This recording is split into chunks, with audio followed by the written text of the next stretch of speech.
Hello and welcome to Lunchtime Politics, reaching you live from our global headquarters here in the nation's commercial nerve center, Lagos. I'm Jeffrey Uzongo. Here's what's coming up on the program. No more public-funded foreign trips for all federal government officials as the president places a 3-month temporary ban on international travels to cut costs.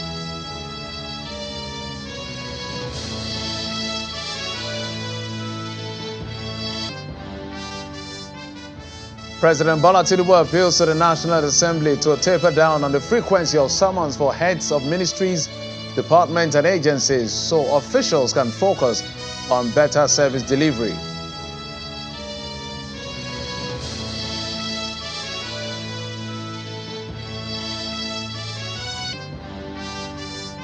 And the national chairman of the Labour Party, Julius Abure, replies the Nigerian Labour Congress who are calling for a sack.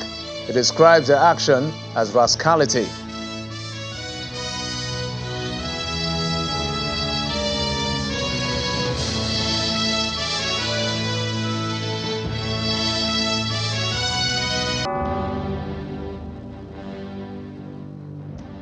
We're coming on air to notify you of the continuous strife in the Labour Party leadership that has led to a second day of action by the Nigerian Labour Congress in places like Edo State, where the union members have picketed the state secretariat of the party in that state. They locked up the Edo State office of the Labour Party on the instruction of its public commission, which directed all 36 states to picket the LP's offices nationwide. Just like their colleagues, their message is clear. They want the national chairman of the Labour Party, Mr. Julius Abure, to step down and should not conduct the national convention. The NLC maintains that the proposed convention under Mr. Abure's leadership is, in their words, illegal and demands his exit.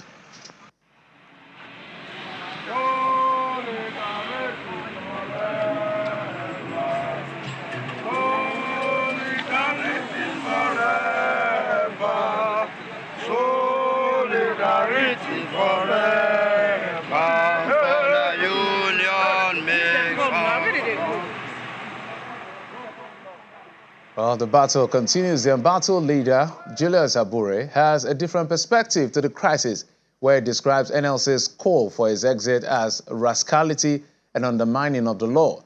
The Labour Party referenced those words during a National Executive Council meeting of the party in Asaba Delta State. Mr. Abure believes the protest by the NLC has political coloration.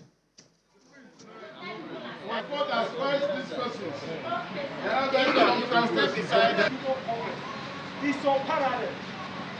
We fight unnecessary strategy.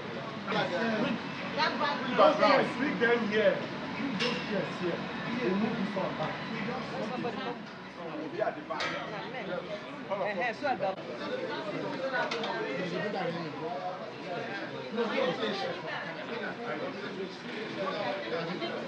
Which brought together everybody in NSC.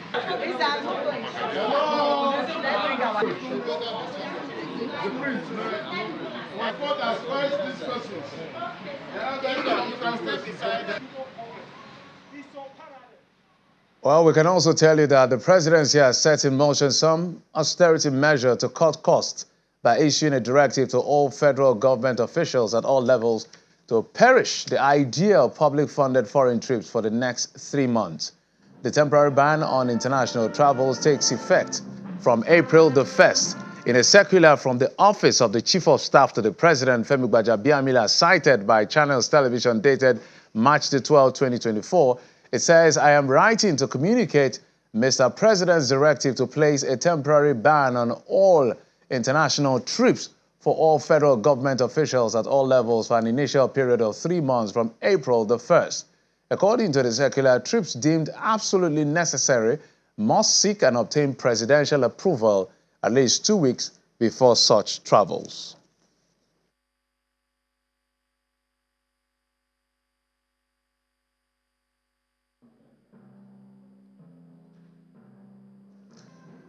Well, that's not what is coming from the presidency. Besides that circular that we cited that was dated March the 12th, it appears the president has been inundated by complaints from his ministers and heads of agencies about the frequency of summons from the committees of the National Assembly. So the breaking of the Ramadan fast, that visual you just saw now at the State House with the leadership of the House of Representatives led by Mr. Tajuddin Abbas, provided an opportunity for him to appeal to the lawmakers to exercise restraint in a regular summon, although it's within their right. President Bola Tinubu believes a little breather will help heads of MDAs to be more effective and efficient in their service delivery to the nation, as too much summons, in his words, is a little bit disruptive. Let's take a listen to him.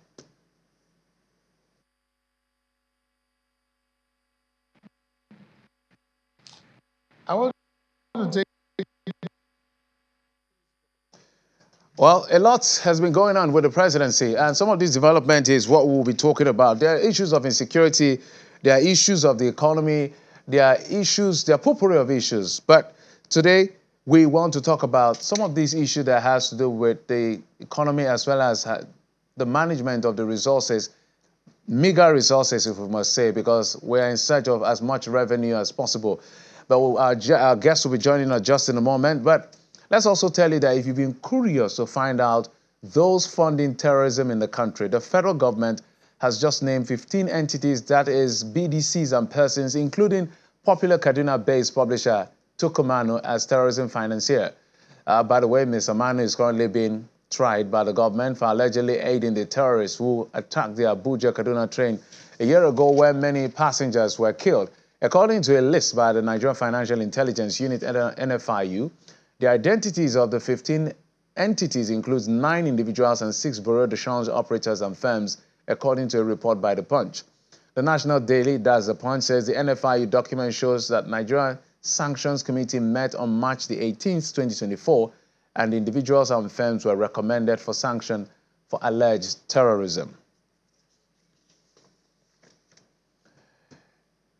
In the meantime, the electoral umpire, INEC, has given an explicit directive to civil society organizations and election observation groups who haven't submitted their reports to do so or risk not being accredited in future polls. The subtle warning came from the chairman of the Independent National Commission, INEC, Professor Mahmood Yakubu, who maintains that such reports are mandatory. Professor Mahmood, who relayed the Commission's position during the first quarterly consultative meeting, also decries conflicting incidents of parties' primaries leading to waste of resources. The chairman of the Independent National Electoral Commission, INEC, is continuing his consultative meeting ahead of the forthcoming governorship election in Edo and Ondo states. This time, the Commission is meeting with members of the civil society organization who are expected to observe the forthcoming off-cycle elections in Edo and Ondo states. The INEC chairman underscores the role of the civil society groups in the success of the elections, highlighting the importance of the election reports from the group. We appreciate the observations and recommendations contained in your election observation reports. Some of the reforms and innovations introduced by the Commission over the years draw from your observation reports. May I therefore seize this opportunity to remind those that are yet to submit their observation reports that it is mandatory to do so, being one of the conditions for eligibility to observe future elections.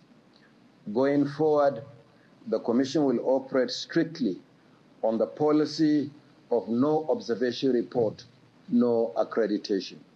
The INEC chairman had expressed worry over the conduct of parallel primaries by political parties going into the Edo governorship election, and members of the civil society organizations are promising to work with political parties by strengthening the observation of party primaries. It's very important that we continue to work together as civil society organizations with the election management body, considering the need to deepen democratic practice in Nigeria. We have also taken very seriously the very important need for an inclusive democratic process driven by the kind of election that we all work together to have in this country. And of course, the fact that civil society organizations already work with political parties would also strengthen its observation of primaries, leading to the emergence of candidates in elections. The INEC is reassuring the groups that it will continue to partner with them to ensure a free and fair election in Edo and Ondo states. We'll take a quick break now. When we come back, we'll switch gears to that conversation about the cost of governance and what's been happening in the presidency. Join us again.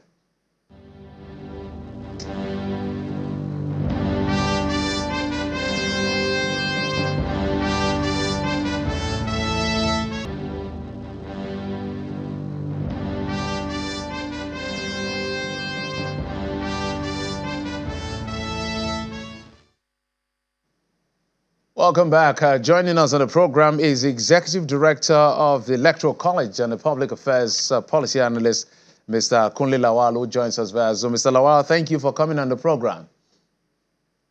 Thank you very much, and it's a pleasure to be part of this.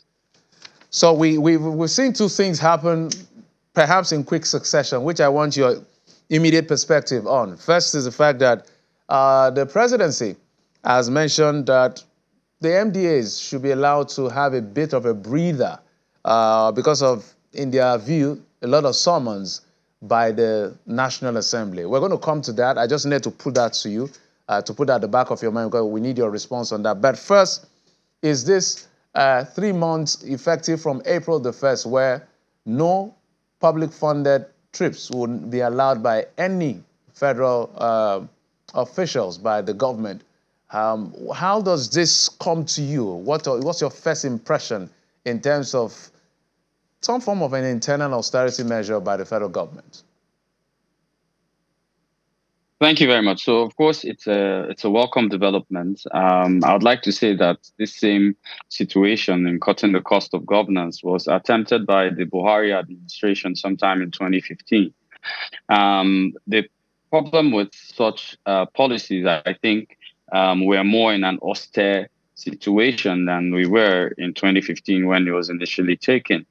The problem with policies like this are usually the follow through.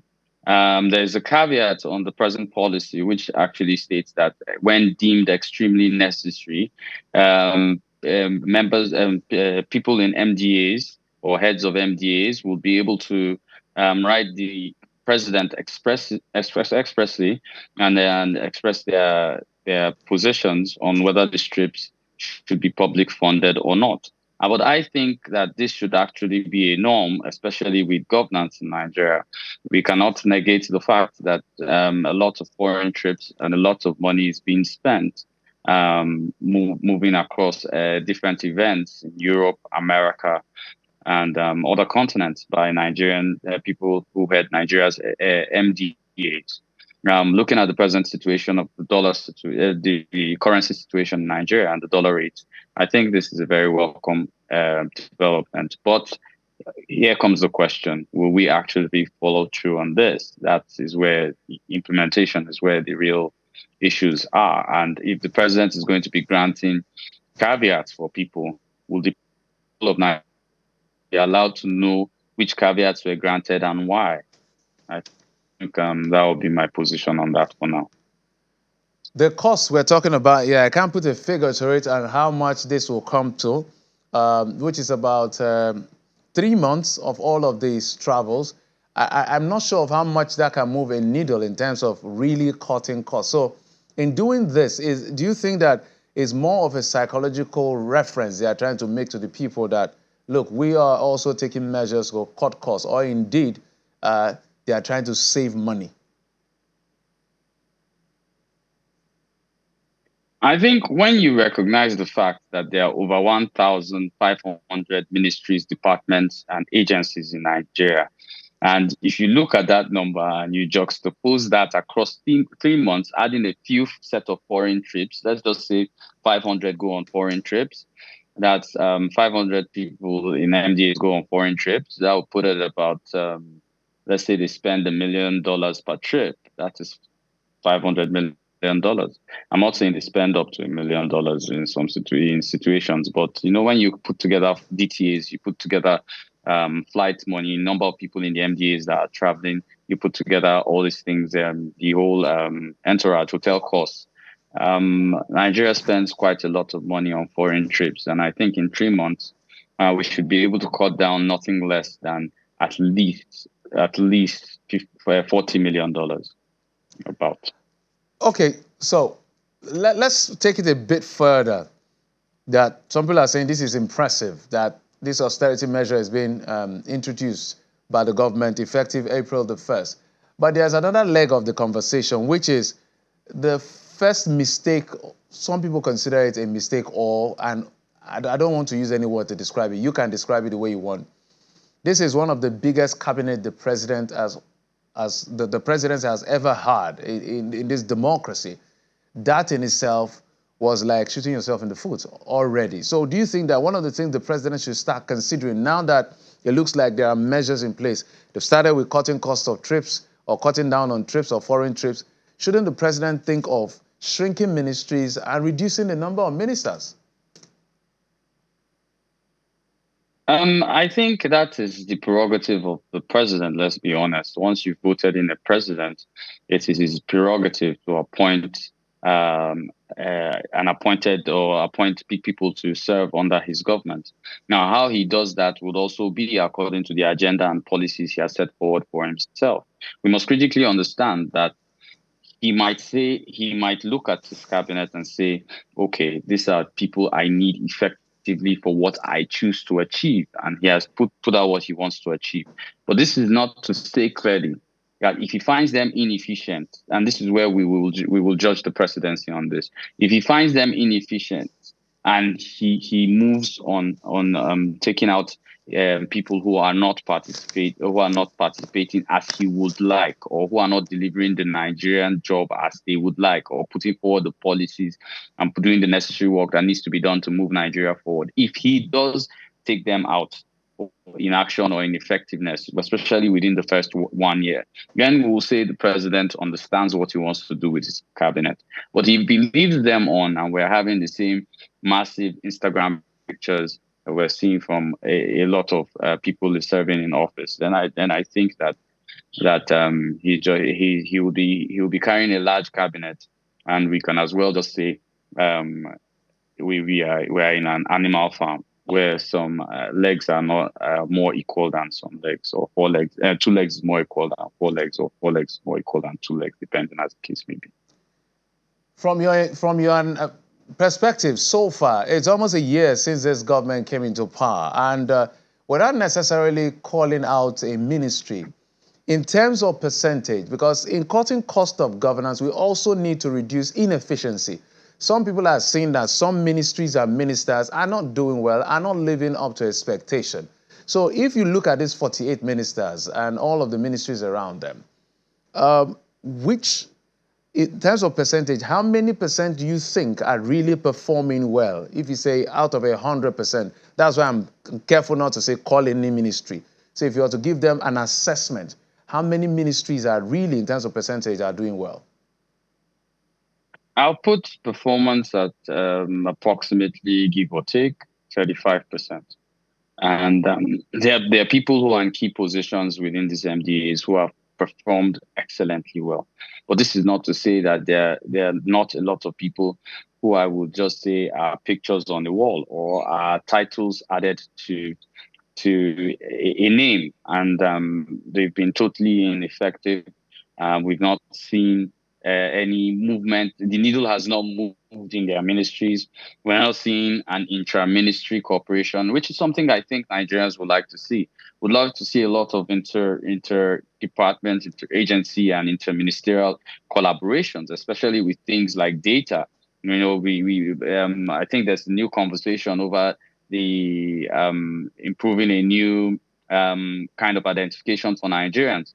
I'm surprised, the Population Commission is not called in, banks are not called in for BVN, and federal road safety is not called in for driver's license, to unite all these databases and have a unique code identification. So for us, we just think it's another money spree if you're looking at it that way. So I roughly marked 35% in performance generally for the government as I've seen it in ministries, departments, and agencies.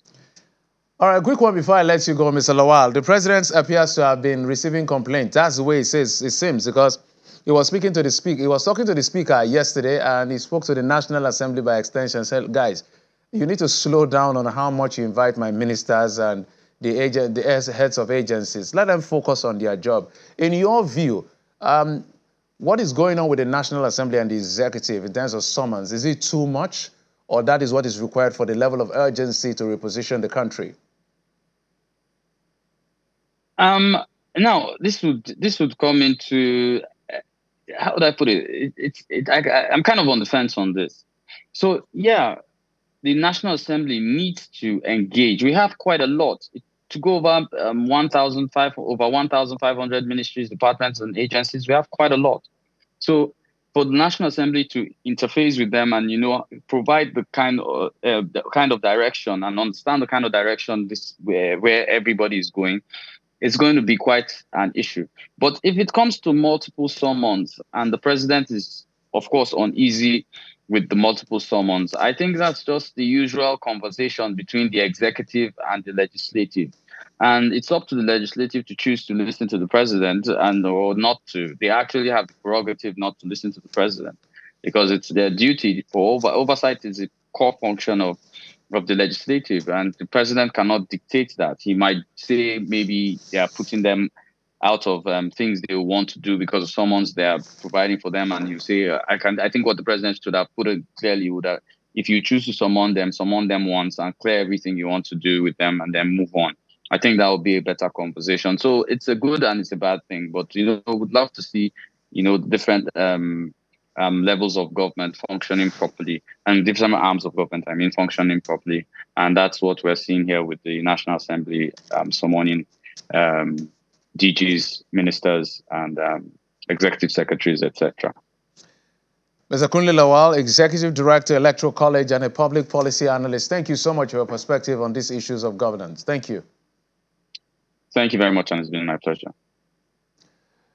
Let's move on now to other stories. And bothered by the recent sequel of abductions, making Kaduna State some sort of an epicenter for abductions, Governor Obasani has met with service commanders and traditional rulers to find what they consider lasting solution. The focus of interest covers areas like Kajuru, Chikun, among other local government areas. Governor Sani challenged the traditional rulers to fish out the bandit informants in their locality to support the efforts of the police that has now deployed 200 special forces to Kuriga, where about 287 students and children were kidnapped about 2 weeks ago.